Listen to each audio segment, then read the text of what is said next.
दोस्तों, आप कितना भी सारे गामा का अभ्यास कर लीजिए, लेकिन जब तक आपको रियाज़ करने का सही तरीका नहीं मालूम होगा तब तक आपको स्वर ज्ञान नहीं हो सकता।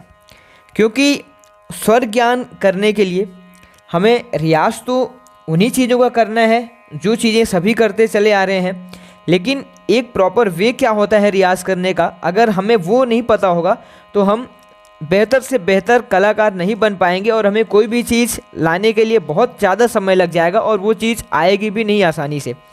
नमस्कार दोस्तों, रियाज़ माला आप सभी का एक बार फिर से हार्दिक स्वागत करता है। तो इस वीडियो में दोस्तों आज हम बात करने वाले हैं कि किस तरीके से हमें स्वर ज्ञान होगा, स्वर ज्ञान करने की हमारी पहल कैसे शुरू होगी और हम कैसे अभ्यास करेंगे जिससे कि हम स्वर ज्ञान हमें बेहतर तरीके से संगीत में हो पाएगा। तो कुछ इसकी टेक्निक्स होती हैं, अगर हम उन टेक्निक्स को फॉलो करते हैं तो हमें बेहतर तरीके से सुरों की समझ होती है और स्वर ज्ञान में हम आगे निकलते चले जाते हैं। तो एक्सरसाइज में वही करनी है जो बड़े बड़े कलाकारों ने किया है और जो कई सालों से जो भी संगीत सीख रहे हैं, जो भी संगीत के साधक हैं, जो अभ्यास कर रहे हैं, वही अभ्यास करना है। हमें सा का रियाज़ करना है, ओम का रियाज़ करना है, खरज का रियाज़ करना है, अलंकार का रियाज़ करना है, तानों का अभ्यास करना है, बंदिश गाना है, छोटा ख्याल गाना है, बड़ा ख्याल गाना है, हरकत का अभ्यास करना है, मुर्गियों का अभ्यास करना है, खटके का अभ्यास करना है, गमक का अभ्यास करना है। इन सभी चीज़ों का हमें अभ्यास करना है, लेकिन करने का तरीका क्या है। सबसे पहले मैं स्वर ज्ञान की शुरुआत करने से पहले आपको स्वर ज्ञान का मतलब बताता हूँ कि स्वर ज्ञान का मतलब क्या होता है। स्वर ज्ञान का मतलब है कि किसी भी स्वर को हम बिना हारमोनियम के या कि बिना किसी की सहारे के गा सकें। सा के आधार पर ही सभी स्वरों को पहचानना स्वर ज्ञान है। अगर हारमोनियम में सोचिए कि मैं केवल सा लगा लेता हूँ और ये सा के दम पर रे को भी पहचान जाऊँ, गा को भी मैं गाऊँ, माँ को भी गाऊँ, पा धा नी, इनको सभी को अगर मैं केवल सा के सहारे गाऊँ, ये होता है असली स्वर ज्ञान। हमें हारमोनियम के साथ एक्सरसाइज नहीं करनी है क्योंकि हारमोनियम में हमें सपोर्ट मिलता है, और लेकिन कैसे एक्सरसाइज करनी है भी हम उसकी बात करने वाले हैं। क्योंकि स्टार्टिंग में तो हमें पता ही नहीं होगा कि सा कैसे बजता है, रे कैसे बजता है, गा कैसे बजता है, तो वो पता करना भी ज़रूरी है। तो स्वर ज्ञान का मतलब है कि सा के आधार पर सभी सुरों की पहचान करना, हम जो भी स्वर गाना चाहें वह सुर में गा सकें, इसी को स्वर ज्ञान कहते हैं। कि हमें स्वर ज्ञान हो जाएगा तो हम बेसुरे नहीं होंगे और कोई भी गाना हो उसमें जितने भी सुर लगेंगे वो सुर हम बेहतर तरीके से गा पाएंगे, तो लोगों को अच्छा लगेगा और उस चीज़ को हम बेहतर तरीके से लोगों के सामने तक लेकर के भी आएंगे। अब इसके लिए देखिए रियाज़ कैसे करना है, क्योंकि अचानक से हम एक्सरसाइज तो शुरुआत करेंगे अगर, तो हमें पता नहीं होगा कि सा कैसे बजता है, रे कैसे बजता है, गा कैसे बजता है, माँ कैसे बजता है, पा कैसे बजता है, धा कैसे बजता है, नी का सुर क्या है, ये तो हमें पता नहीं होगा। तो अचानक से हमें बिना हारमोनियम के रियाज़ नहीं करना है, हारमोनियम के साथ में ही रियाज़ करना है, थोड़े दिनों तक रियाज़ करना है।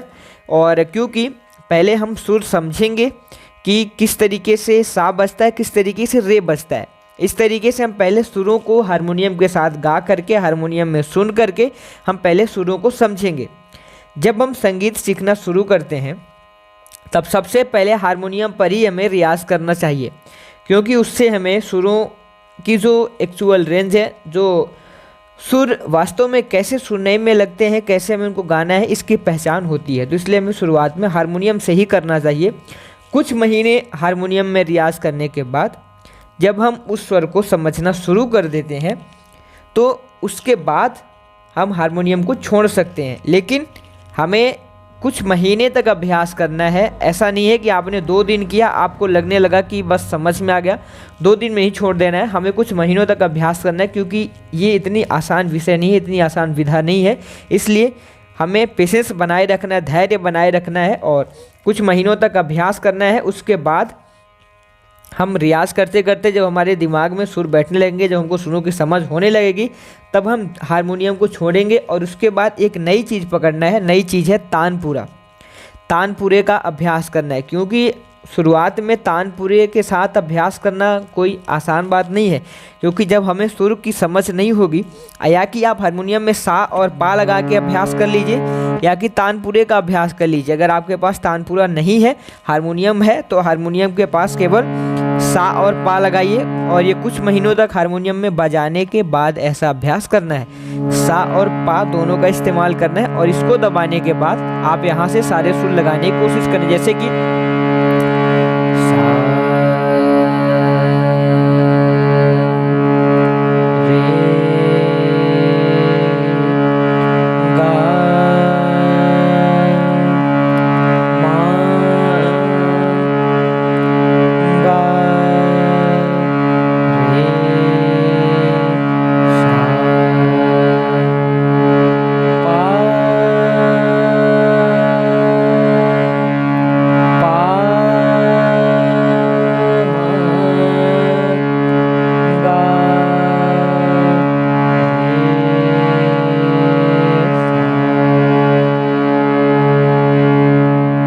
तो दोस्तों ये चीज़ तब हो पाएगी जब आप थोड़े दिनों तक हारमोनियम में कुछ महीनों तक जब आप अभ्यास करेंगे और आपको सुरों की थोड़ा बहुत जब समझ होने लगेगी, तब ये सारी चीज़ें आपके लिए आसान रहेंगी और तभी आपको ये करना भी चाहिए। और यही चीज़ मैं बता रहा हूँ, ये तानपुरे का अभ्यास है। अगर आपके पास तानपुरा नहीं है तो सा और पा में लगा करके थोड़े दिनों बाद आप सभी सुरों को गाना है, जैसे मैंने अभी आपको गा करके बताया है। तो इस तरीके से हमें अभ्यास करना है। तानपुरा पे अभ्यास करना सीखना इतनी आसान बात नहीं है, इसलिए पहले हम सुरों को समझेंगे। जब हमारे दिमाग में सुर सेट होने लगेंगे, सुर समझ में आ जाएंगे, उसके बाद हम तानपुरे की तरफ चलेंगे। और कुछ महीनों के अभ्यास के बाद आपको ही स्वर ज्ञान शुरू होना स्टार्ट हो जाता है। उसके बाद जो चीज़ें हैं, आप खरज का रियाज आपको डेली करना है, यानी कि नीचे के सुरों में अभ्यास करना है, और सा का रियाज डेली करना है। सा का रियाज आपको करना है मिनिमम 20 मिनट्स आपको डेली करनी है। खरज का रियाज जैसे कि नीचे की तरफ जाना है,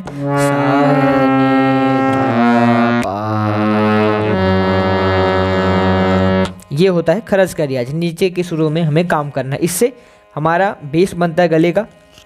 और कोई भी चीज़ अगर हम आगे अगर जाने में दिक्कत होती है, कोई भी सॉन्ग आप ले लीजिए, अगर आगे हम जाने में काफ़ी परेशानी हो रही है, तो ये सभी चीज़ें करने से ना हमारे सुरों की समझ होती है और हम बेहतर तरीके से कोई भी चीज़ कर सकते हैं। तो हमें खरज का अभ्यास करना है, उसके बाद हम अलंकारों की तरफ चलेंगे। फिर अलंकारों के बाद अपने बंदिश और छोटा ख्याल, बड़ा ख्याल, इन सभी चीज़ों का अभ्यास करना है। लेकिन जो चीज़ मैंने आपको बताई वो चीज़ बहुत महत्वपूर्ण है और आपको इसको ध्यान में रखना है और इसको ध्यान में रखते हुए रियाज़ करना है। इसी तरीके से वीडियोस के लिए अगर आपने चैनल को सब्सक्राइब नहीं किया तो चैनल को जरूर सब्सक्राइब कर लीजिए, ताकि कोई भी नया वीडियो आए तो उसका नोटिफिकेशन आपको मिले और आप वीडियो तक पहुँच करके वीडियो को देख सकें। धन्यवाद, मिलते हैं नेक्स्ट वीडियो में। Thanks for watching.